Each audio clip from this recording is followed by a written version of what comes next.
Boa noite. É um prazer ter você aqui mais uma vez. Espero que esteja tudo pronto para ouvir sua dose de histórias paranormais, de experiências inexplicáveis e de eventos além do natural que preparamos para você hoje. Lembre-se que essas histórias são feitas para ser ouvidas à noite. Então é hora de apagar a luz, pegar seu fone de ouvido e já deixar preparado o seu café, porque você está prestes a escutar sussurros noturnos. Boa noite, meu nome é Alessandra e quero compartilhar com vocês a minha história, que talvez não seja só a minha, mas de alguém que já passou por isso.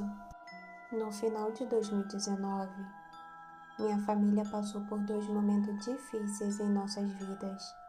O primeiro foi com a minha cunhada, que foi diagnosticada com leucemia, e o segundo com a minha irmã, que descobriu um tumor no peito e que acabou por ser cancerígeno. O tratamento da minha irmã foi programado para começar no início de 2020. Então, decidi viver com ela para acompanhá-la durante o seu processo com a quimioterapia e ajudá-la a cuidar da casa e dos filhos, pois ela era mãe solteira. Ela morava num prédio muito antigo e sem elevador. E estávamos no 4º andar. No primeiro andar morava um casal com seus 3 filhos, o caçula com 1 mês de vida. Menciono porque é um detalhe importante para a minha história. O que mais gostei do apartamento quando cheguei foi a vista. Apesar de estar rodeado por vários prédios, dava para ver o céu e a rua.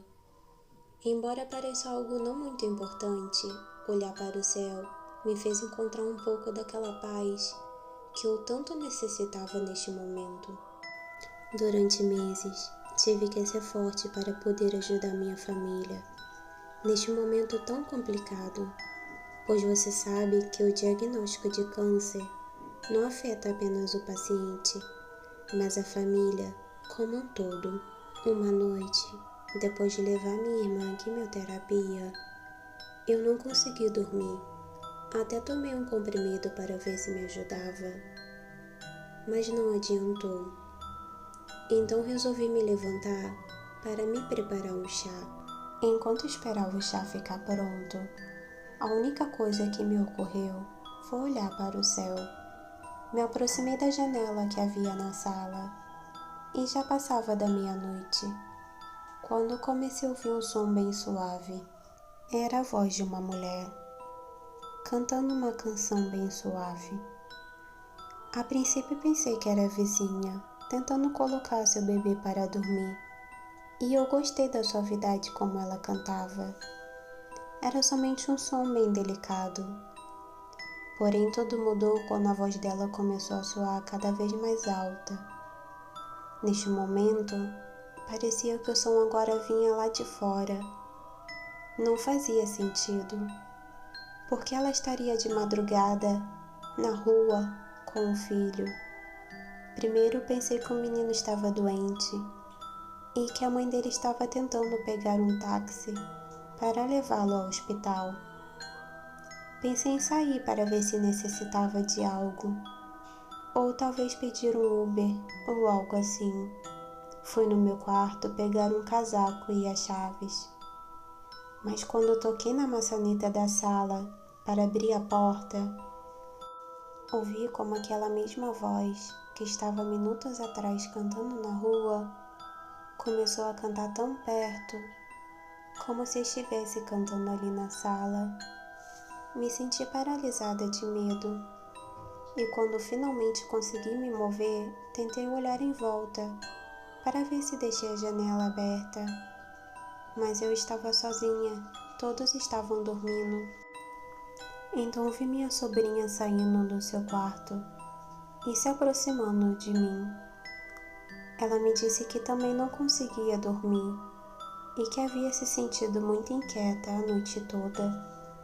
Sentamos na sala e ficamos lá por alguns minutos.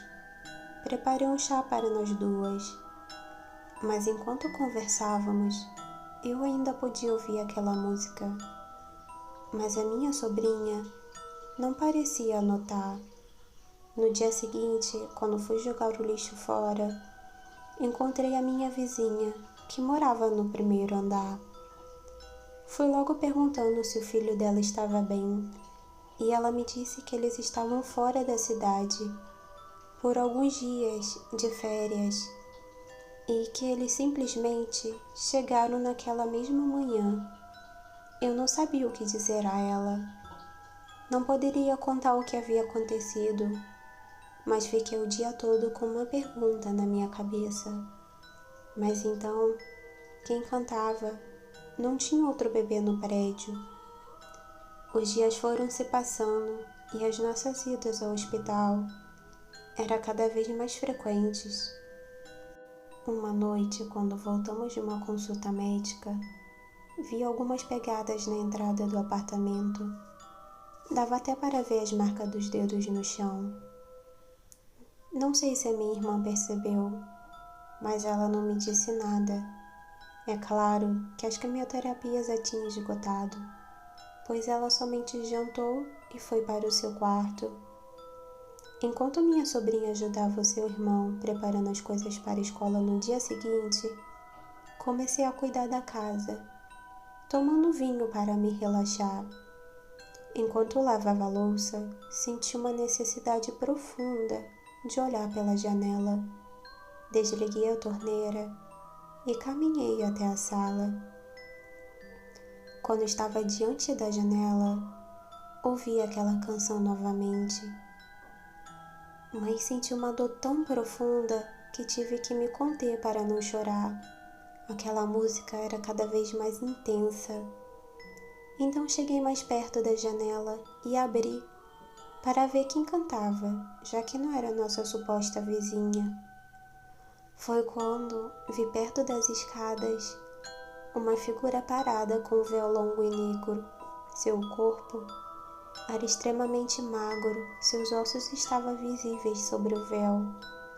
Ela era muito alta, sua presença era intimidante. Mas quando vi seu rosto através do véu, parecia que não havia olhos, mas apenas órbitas vazias. Percebi que não tinha como ser humano. Fechei rapidamente a janela e respirei fundo, e tomei coragem de olhar novamente, pois a música ainda continuava, e achei que talvez tinha exagerado um pouco com o vinho.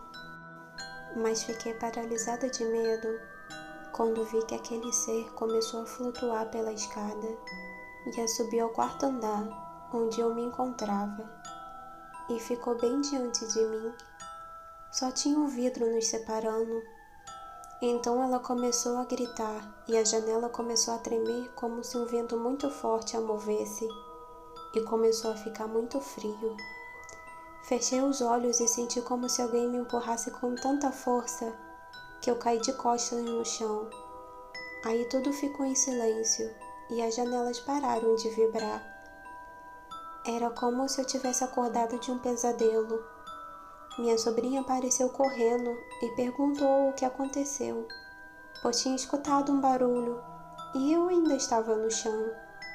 Somente disse que eu tinha me assustado e que acabei caindo. Os dias foram se passando e os encontros com esse ser eram cada vez mais frequentes. Eu tinha deixado de me aproximar da janela. Eu tinha aprendido a lição. Mas, sem embargo, essa maldita voz me seguia. Sentia que aquela voz estava perfurando a minha cabeça. Mas para o mês de maio, os cantos intensificaram tanto que eu realmente senti que estava enlouquecendo. Aquela voz me seguia aonde quer que eu estava. Não tinha como escapar dela, nem por um momento. Eu não contei para ninguém o que estava me passando, nem para minha irmã, porque eu não queria preocupá-la. A única coisa boa dessa época foi que no dia 17 minha cunhada falou comigo que a recuperação dela tinha progredido significativamente. Ela me pediu para marcarmos um encontro, então marcamos em minha casa mesmo. Quando ela chegou, vi uma mulher muito diferente da que tinha visitado no hospital. Ela estava muito animada com o andamento do seu tratamento. Ela me disse que não iria parar e queria continuar lutando contra essa doença. Aquele encontro finalmente trouxe boas notícias para minha família. Porém, quando abracei para me despedir, ela pegou a minha mão e me olhou bem nos olhos e me pediu para lhe fazer um favor. Claro, concordei imediatamente. E ela pediu para jurar que eu faria isso. Eu disse a ela que faria o que fosse preciso.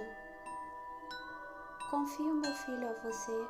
Por favor, cuide dele, como se fosse seu próprio filho. Apenas disse a ela que tudo ficaria bem e que ela e minha irmã continuariam se recuperando e que ela estaria ali para ver seu filho crescer também.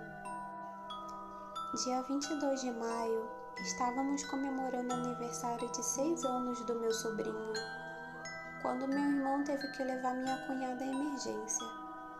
Todos nós ficamos muito preocupados com ela, sem saber o que fazer ou como ajudar. Somente sabíamos que ela chegou inconsciente na emergência e que ela foi imediatamente transferida para a terapia intensiva. Uma semana depois, por volta da meia-noite, começou aquele som novamente, mas dessa vez eu estava ardendo em febre e me sentia muito tonta. E mesmo assim aquela voz era cada vez mais intensa que nos outros dias. Me levantei com as poucas forças que tinha e novamente senti uma necessidade de olhar pela janela. Não sei porquê, mas senti uma atração muito forte, como se algo estivesse me chamando lá fora. E sim, novamente eu vi aquele vulto magro, que às vezes só aparecia e ficava parada cantando, ou estendia a mão para mim. Mas dessa vez era diferente. Em um dos seus braços estava carregando um bebê, coberto com cobertor, e a outra, sua mão estava em seu peito. E de repente ela tentou me dar e eu recusei, não queria tocá-lo. Realmente meu corpo estava exausto. A única coisa que pude fazer naquele momento foi caminhar em direção ao sofá para me deitar e tentar descansar. Pensei que estava delirando por causa da febre, porque ouvi o choro de um bebê ao meu lado e a canção cada vez mais alta. Mas estava me sentindo tão mal que só fechei os olhos e dormi. No dia seguinte, eu estava convencida que tudo teria sido apenas um pesadelo. Acordei até me sentindo recuperada da febre. Mas quando me aproximei da janela, novamente percebi que o corredor da janela até a sala estavam sujos, cobertos por marcas de pés com terra. Eu queria com todas as minhas forças não dar importância e querer encontrar uma explicação lógica, embora que dentro de mim soubesse que não existia. Eu tinha limpado a casa toda um dia antes e não tinha como ser as crianças, pois as pegadas eram de adulto. E a minha irmã não poderia ser, pois ela não teria forças para isso. Somente limpei e tentei esquecer isso. Mas durante a tarde meu telefone tocou e eu atendi. Olá, minha irmã. Eu reconheci a voz do meu irmão. E como ele falava devagar, era muito difícil para ele falar. Irmã, está me ouvindo? Ele perguntou e eu respondi que sim. Minha esposa faleceu. Por favor, vem. Preciso de você. A notícia me impactou tanto, a mim e a todos os meus familiares. Fiquei surpresa porque em poucos dias antes eu a tinha visto, ela parecia muito bem. Parecia que estava vencendo a sua doença. Então ele me disse que seu tratamento estava realmente funcionando e que à noite ela se sentiu muito mal e pediu para levá-la ao hospital. Mas quando chegaram lá, ela teve uma parada cardíaca e não conseguiram trazê-la de volta. Meu irmão me pediu para cuidar do meu sobrinho enquanto ele fazia os preparativos para o funeral. Então, fui imediatamente buscar meu sobrinho. Enquanto preparava a mochila para levá-lo, reparei que seu cobertor era o mesmo que estava enrolado, o bebê que tinha o vulto. Quando abracei meu sobrinho, ele começou a chorar.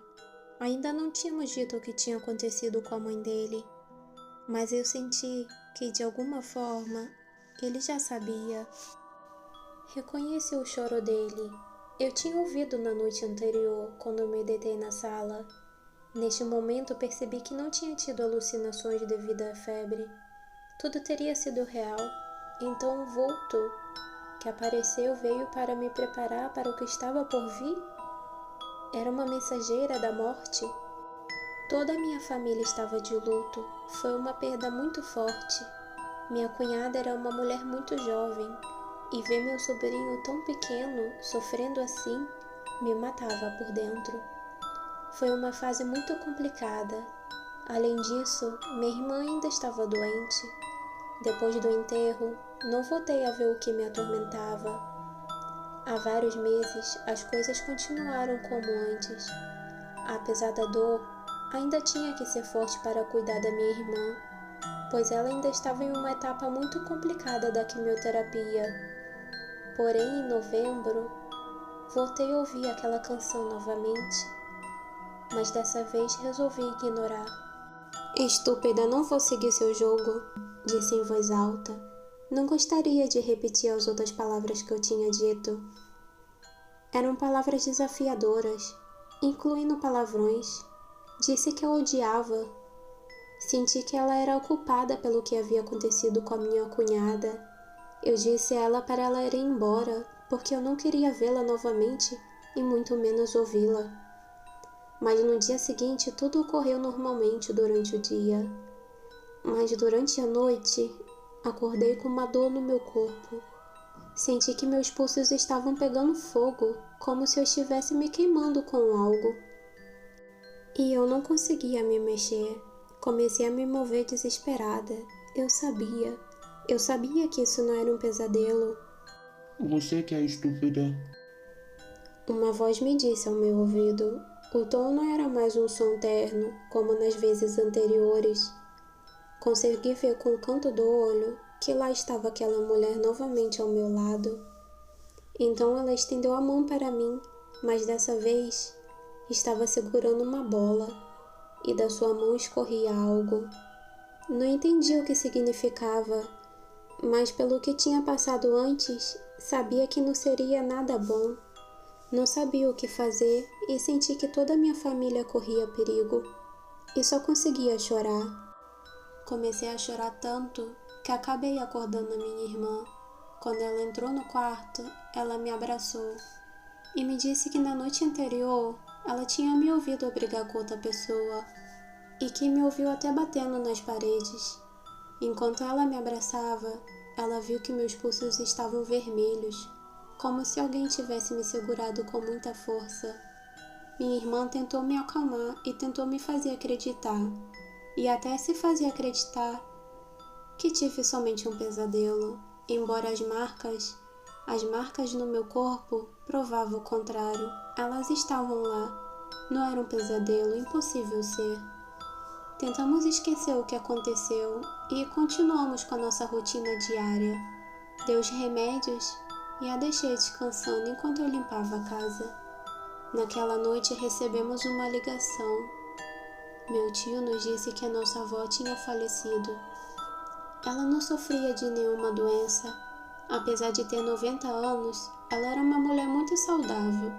Quando fomos para a casa da minha avó, meu tio nos disse que ela não se sentiu mal na noite anterior, que ela estava como sempre. Ela jantou, bebeu água e foi para a cama.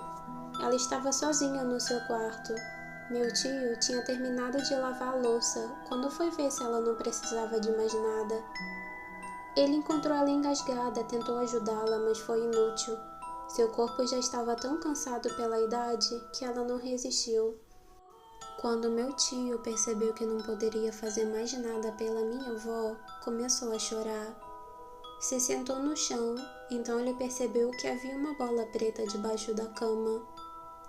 Ele não tinha visto antes porque a coxa cobria. Ele não sabia o que era. mas viu que estava cheia de baba, como se minha avó estivesse colocado na boca. Meu tio nos mostrou aquela bola, e era idêntica ao que eu tinha visto. Claro que eu não falei nada, como poderia explicar o que estava acontecendo? Quem acreditaria em mim? E de novo, eu queria saber quem era essa entidade. Eu mesma não entendia muito bem a situação. Realmente me reprocurava para anunciar a morte de algum membro da minha família? Ou era a própria morte? Ou um dos seus aliados? Eu não sei como chamá-la ou como me dirigir a ela. Felizmente não a vi novamente e espero que ela não apareça para mim. Espero que ela não apareça por muitos anos. E quem sabe, caso tenha uma próxima vez, quando ela vier para mim, que seja, não sei, de uma forma mais tranquila. Obrigada pela leitura e espero que nunca ouça essa canção no escuro. E vocês, já tiveram uma experiência assim? Deixe nos comentários e dê sua opinião do que você acha que era esse vulto. Obrigada e até o próximo vídeo.